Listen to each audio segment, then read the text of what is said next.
फेरि पनि हामी आइसकेका छौँ अर्को नयाँ भिडियो लिएर र आज हामी बुझ्नेछौँ मेरो सेयरको बारेमा। र अहिले हामी जाँदैछौँ होममा। होममा चाहिँ खास त्यस्तो केही पनि हुँदैन। यसमा चाहिँ तपाईँले पैसा तिरेको नतिरेको या तपाईँको डिमेट अकाउन्ट रिन्यू गर्नु परेको छ भने यस्तो चाहिँ इन्फर्मेसन दिएको हुन्छ यसमा। र हामी जान्छौँ अब माई सेयरमा। माई सेयर भनेको तपाईँहरूलाई थाहा नै छ, तपाईँहरू इन्टेलिजेन्ट हुनुहुन्छ पक्कै पनि। माई सेयर भनेको चाहिँ आफ्नो सेयर। जस्तै मसँग चाहिँ अहिले छ कुमारीको, नबिल, अनि त्यसपछि नेपाल क्रेडिटको, एनसिसिबी ब्याङ्कको र एनआइबिएल सहभागिता फन्ड र अर्को छ सबैको लघुवित्त। र यसरी आफूसँग भएको सेयर चाहिँ हामी यहाँबाट हेर्न सक्छौँ। यहाँ चाहिँ हामीले सेकेन्डरी मार्केटमा किनेको र आइपिओ भरेर परेका सेयरहरू चाहिँ माई सेयरमा गएर हेर्न सक्छौँ। फेरि अर्को छ हाम्रो माई एस्पा। माई एस्पामा चाहिँ हामीले आइपिओ, एफपिओ, राइट सेयर र म्युचुअल फन्डहरूको अप्लाई गर्न सक्छौँ यहाँबाट। जस्तै अहिले हामी जाँदैछौँ अप्लाई फर इस्युमा। र यो अप्लाई फर इस्युमा चाहिँ के हुन्छ भनेपछि यहाँ चाहिँ म्युचुअल फन्ड पनि यहीँबाट हामीले अप्लाई गर्न सक्छौँ, आइपिओ पनि यहीँबाट अप्लाई गर्न सक्छौँ र एफपिओ पनि यहीँबाट अप्लाई गर्न सक्छौँ। यिनी 3 चिज चाहिँ हामी यहाँबाट गर्न सक्छौँ। जस्तै तपाईँले आइपिओ भरिसकेर कुनै मिस्टेक गर्नुभएको छ भने तपाईँले एडिट गर्न सक्नुहुन्छ र तपाईँले अप्लाई पनि गर्न सक्नुहुन्छ। जस्तै यहाँबाट चाहिँ हामीले अप्लाई र एडिट गर्न मिल्छ। त्यसै गरी छ अर्को चाहिँ हाम्रो करेन्ट इस्यु भनेर आउँछ हैन, दोस्रो चाहिँ करेन्ट इस्यु भनेर छ। यो करेन्ट इस्युमा चाहिँ हामीले खास गरी यिनी आइपिओ, एफपिओ, म्युचुअल फन्ड सँगसँगै अर्को एउटा मेन कुरा यसमा के छ भनेपछि राइट सेयर, जुन चाहिँ कम्पनीले राइट सेयर निकालेको हुन्छ त्यसको चाहिँ राइट सेयर चाहिँ अगाडि देखाउँदैन, सिर्फ करेन्ट इस्युमा मात्रै देखाउँछ। अहिले हामीले हेर्न सक्छौँ यहाँ सानिमा र पिपल्स हाइड्रो पावरको देखाइरहेको छ र अर्को छ नबिलको। यो यसमा आइपिओ पनि देखाएको छ अनि म्युचुअल फन्डको बारेमा पनि देखाएको छ। जस्तै म्युचुअल फन्ड भनेको फेरि 2 प्रकारको हुन्छ हैन। म्युचुअल चाहिँ 2 टाइपको हुन्छ। एउटा हुन्छ ओपन इन्डेड म्युचुअल फन्ड र अर्को हुन्छ क्लोज इन्डेड म्युचुअल फन्ड भनेर। ओपन इन्डेड म्युचुअल फन्ड र क्लोज इन्डेड म्युचुअल फन्ड भनेको के हो भनेर चाहिँ हामी यसको जानकारी चाहिँ पछि लिनेछौँ। र साथसाथै यसमा चाहिँ हामीले एसआइपीको बारेमा पनि जानकारी अर्को भिडियो बनाउनेछौँ पक्कै पनि है त। अब हामी अगाडि बढ्नुपर्ने हुन्छ। एप्लिकेसन रिपोर्टमा जाउँ। एप्लिकेसन रिपोर्टमा चाहिँ हामीले अहिलेसम्म भरेको आइपिओहरू या म्युचुअल फन्डहरू या राइट सेयरहरू जति पनि हामीले अप्लाई गरेका छौँ तिनी सबै चाहिँ गएर एप्लिकेसन रिपोर्टमा गएर बसेको हुन्छ। जस्तै मैले अघि पनि भनिसकेँ हामीले चाहिँ एडिट पनि गर्न सक्छौँ है। यदि हामीसँग के मिस्टेक भएको छ, हामीले चाहिँ के मिस्टेक गरेको छौँ, यदि चाहिँ अनभेरिफाइड छ भनेको चाहिँ यदि भेरिफाइड भइसकेको छ भने चाहिँ एडिट नगर्नु होला, किनभने त्यो अमाउन्ट ब्लक भइसकेको हुन्छ, त्यही भएर एडिट नगर्नु होला।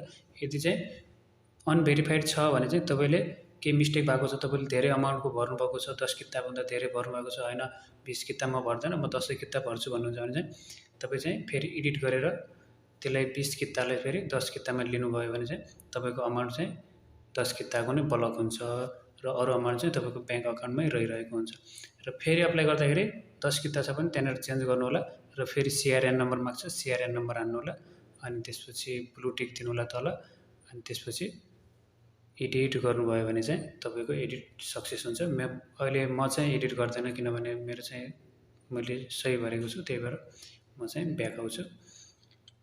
अनि अर्को कुरा पनि के छ भनेपछि हामीले चाहिँ आइपिओ परेको चाहिँ कसरी थाहा पाउने, परेको छ कि छैन भनेर चाहिँ कसरी थाहा पाउने त्यो पनि हामी यही एप्लिकेसन रिपोर्टबाट नै हेर्न सक्छौँ। त्यसको लागि चाहिँ हामी यसले ओपन गऱ्यौँ भने चाहिँ यहाँनिर चाहिँ तल तपाईँले देख्नुभएको होला नट एलोटेड लेखेको छ भने चाहिँ तपाईँलाई चाहिँ त्यो आइपिओ परेको छैन। यदि नट एलोटेड छ भनेपछि त्यो आइपिओ तपाईँलाई परेको छैन भनेर बुझ्नु होला। यदि फेरि त्यही रिपोर्टमा नै खोल्दाखेरि तपाईँले चाहिँ त्यही तल हेर्नुभयो भने त्यहाँनिर एलोटेड लेखेको छ भने चाहिँ त्यो चाहिँ आइपिओ तपाईँलाई परेको छ भनेर चाहिँ जानकारी हुन्छ है त। आइपिओ परेको र नपरेको चाहिँ हामीले एप्लिकेसन रिपोर्टमा आएर रिपोर्ट हेरेपछि चाहिँ हामीले थाहा पाउँछौँ।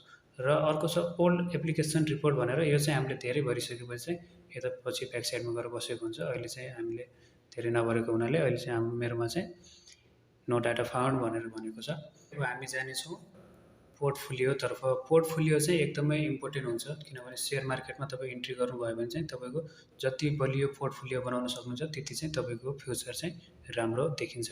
किनभने पोर्टफोलियो बनाउँदाखेरि एउटा फर्मुला चाहिँ जहिले याद गर्नुहोला, वारेन बफेटले भनेको एउटा फर्मुला छ, अन्डा चाहिँ कहिले पनि एउटै बास्केटमा नराख्नु भनेर वारेन बफेटले भनेका छन्। किनभने एउटै बास्केटमा अन्डा राख्दाखेरि यदि भोलि त्यो बास्केट चाहिँ खस्यो भनेपछि चाहिँ सबै अन्डाहरू फुट्न सक्छ।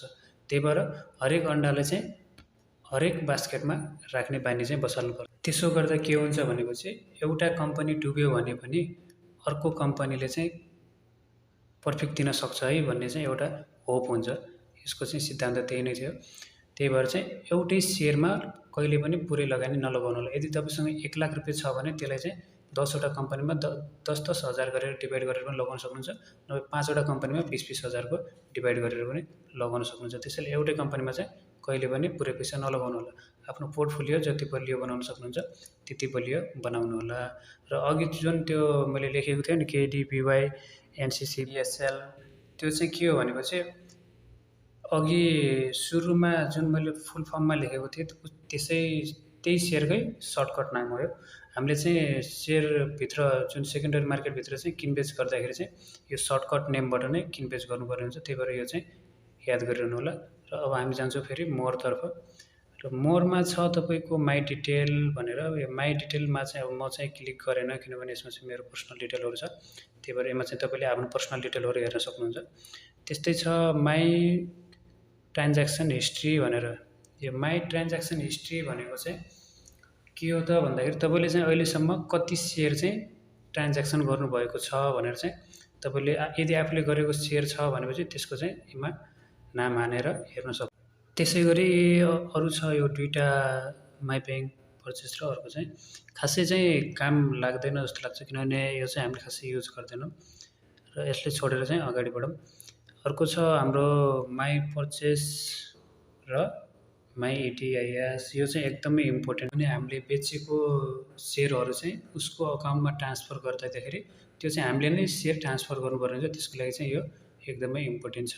यदि हामीले चाहिँ यो ट्रान्सफर गरेनौँ, हामीले सेयर बेचेर सेयर चाहिँ हामीले ट्रान्सफर गरेनौँ भने चाहिँ हामीलाई 20% पेनाल्टी लाग्न सक्छ, यानि कि 20% चाहिँ हामीलाई फाइन लाग्न सक्छ। त्यही भएर चाहिँ यो दुईवटा चाहिँ कहिले पनि छुटाउनु हुँदैन। यदि तपाईँले सेयर बेचिसक्नुभयो भने चाहिँ तपाईँले यो चाहिँ आएर ट्रान्सफर चाहिँ गरेकै हुनुपर्छ तपाईँको सेयरलाई अर्कोको डिम्याट अकाउन्टमा।